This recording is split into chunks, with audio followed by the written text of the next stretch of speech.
tout à l'heure, monsieur Ladio. Alors, nous allons, Madame Christiane Diawé, vous représentez ici tous ceux qui ont été déguerpis de la cité RAN, je crois, vous êtes pratiquement 41 familles, vous avez été déguerpis le 13 avril 2014, sous prétexte que la cité a été vendue à un Libanais. Alors, donnez-nous un peu les détails de cette situation qui préoccupe beaucoup de familles là-bas en Côte d'Ivoire aujourd'hui. Ok, merci. Il s'agit d'un drame social. Allô, vous m'entendez?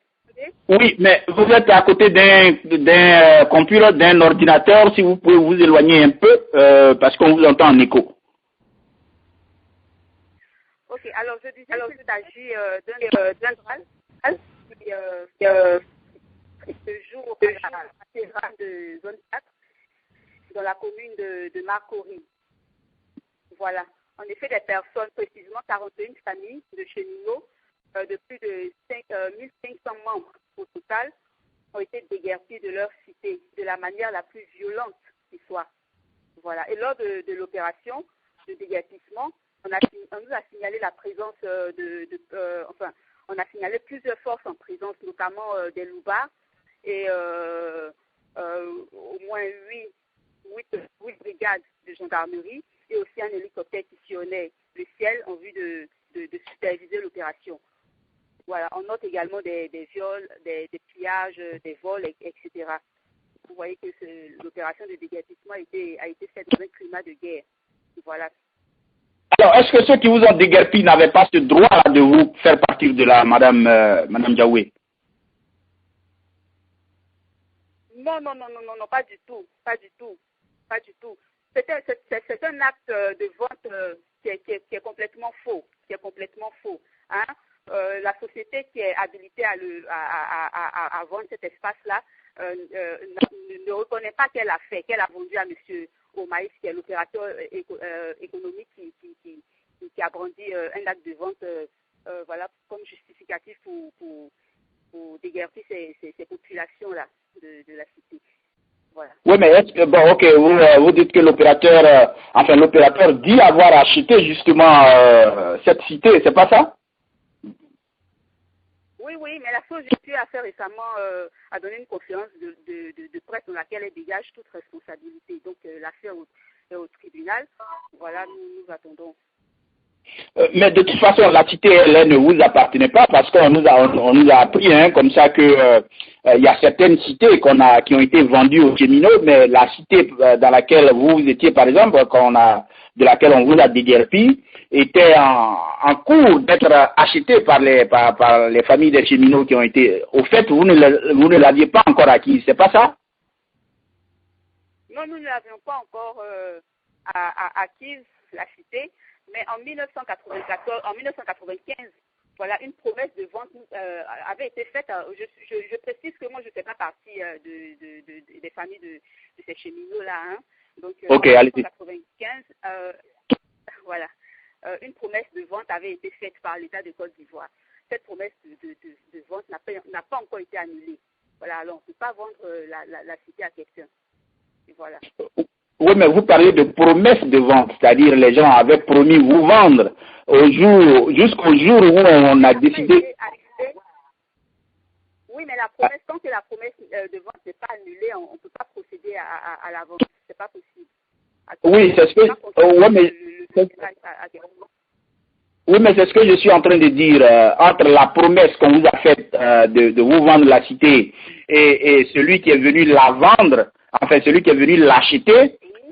Qui vous pensez dans le droit d'utiliser cette cité-là, celui qui l'a acheté ou bien celui à qui on l'a promise?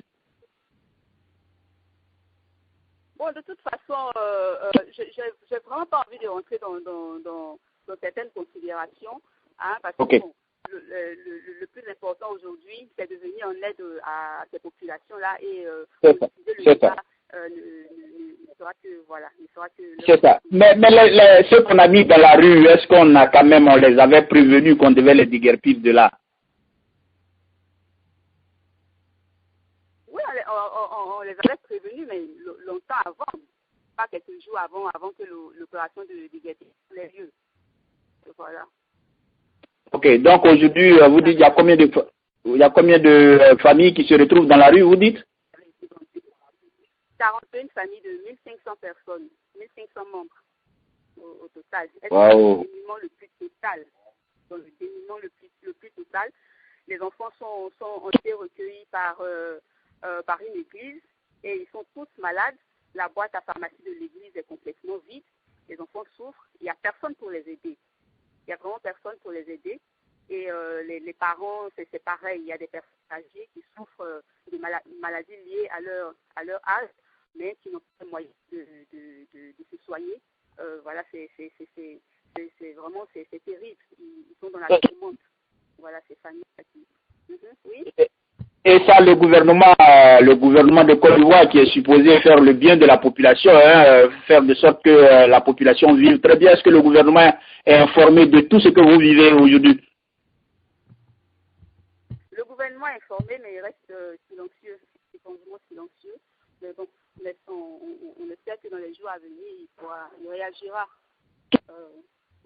Et donc au jour d'aujourd'hui, toutes ces familles-là dorment à la belle étoile. C'est ça que vous êtes en train de nous dire? Non, quelques-unes, hein.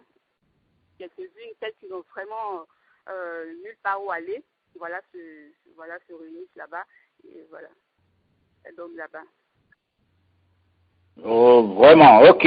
Merci, madame Diawé Christiane. Je rappelle que madame Diawé Christiane était là ce soir avec nous en train d'intervenir au nom de plus de... Jacques, oui, allez-y. je pourrais lancer un appel avec votre autorisation.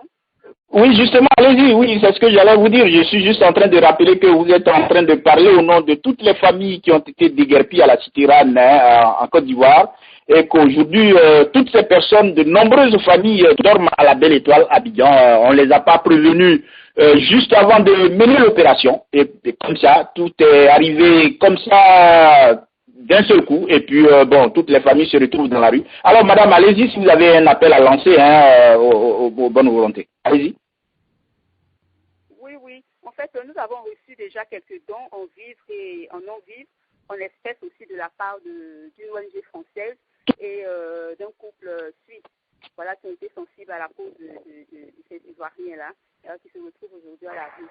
Mais ce que je déplore, eh bien, c'est que les Ivoiriens eux-mêmes ne soient pas suffisamment représentés dans cet élan de charité. Voilà. Donc, je souhaiterais vivement qu'ils puissent réagir. Je m'adresse en particulier aux Ivoiriens de la diaspora. Voilà, je voudrais qu'ils puissent faire parler leur cœur et offrir à ces familles-là, voilà ce dont ils ont besoin aujourd'hui. En vivre, en non-vivre et puis aussi en espèces. Voilà, si c'est possible. Alors, quel est le contact, à quel contact on peut vous joindre, à quel contact on peut amener les dons s'il y a justement des gens qui veulent se manifester? Voilà, je donne mon contact, c'est le 03 225 03 54 91 61. Ok, donc vous êtes madame... Oui, Christiane Jagué. Ok, donc donc je rappelle aux auditeurs que madame Christiane Diawé était là ce soir en train d'intervenir au nom de tous ceux qui ont été déguerpis à la Cité Rane. Il y a plus de 41 familles qui sont dans les rues, qui sont en train de souffrir justement avec toutes ces pluies à Abidjan. Elles ne savent pas où aller, elles ont été déguerpies sans préavis, comme on le dit vulgairement. Alors, pour le contact de madame Diawé Christiane, si vous pouvez la joindre, elle est 225 03 54 91 61. Vous allez avoir l'information qu'il faut sur notre site www.jacquesrogershow.net. Vous allez avoir l'information de madame Diawé Christiane que vous pouvez joindre pour venir en aide à nos frères, à nos parents qui ont été déguerpis de la Cité Rane. Qui sont donc dans le dénuement total. Son numéro again, encore c'est 011 225 03 54 91 61. Si vous voulez donc des informations complémentaires, vous pouvez appeler madame Diawé Christiane 225 03 54 91 61. Alors, Madame Diawé, si vous avez un dernier mot à ajouter, hein, allez-y, sinon que bon ben on va vous laisser partir. Oui, je pense que ça suffira pour ce soir.